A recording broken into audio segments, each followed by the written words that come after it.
I gyngrair y gogledd, lle roedd Llanidloes yn croesawu Gresffordd.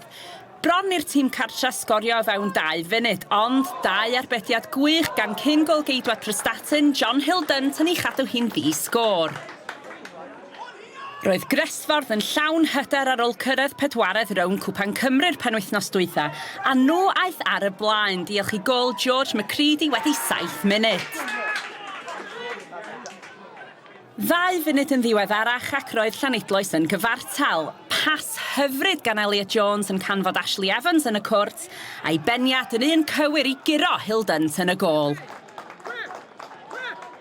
Ar ôl gweithio'n galed i unioni'r sgôr, y Llanidloes ar ei hôl i eto, funud yn ddiweddarach.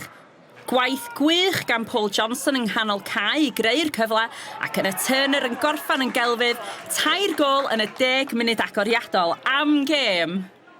Cafodd Samuel Spridgeon gyfle i roi'r ymwelwyr ymhellach ar y blaen cyn yr hanner, ond i ergyd yn crafu'r traws anlwcus. Gresffordd gafodd gyfle cynta'r ail hanner hefyd. Dominic Deacon yn meddwl yn siŵr i fod wedi sgorio trydydd ei dîm, ond Luke Evans rywsut yn cadw'r bêl allan, anhygoel gan y golwr. Ond holl gyfleon yr ymwelwyr, doedd hi ddim i fod i Gresffordd. Ergyd Conor Bird yn hedfan i gefn y rhwyd gydag 20 munud yn weddill, wrth i'r pwyntiau gael eu rhannu ym Mharc Victoria. Gêm dda yn y canolbarth.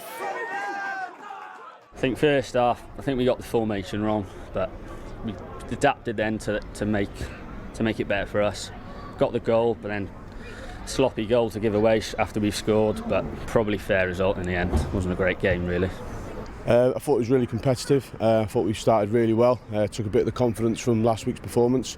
Maybe could have capitalised a little bit better in the first half, but it's consistency at this level. It's a big thing, big factor of doing well at this level. And fair play to Llanidloes, they put a lot of pressure on us in the second half. And yeah, probably rightly reserved result. It was very poor from us in the first half. We didn't really come out, we didn't play how we have been playing the last couple of games. We really dropped our levels, and in the end, no, we haven't done enough to win that game.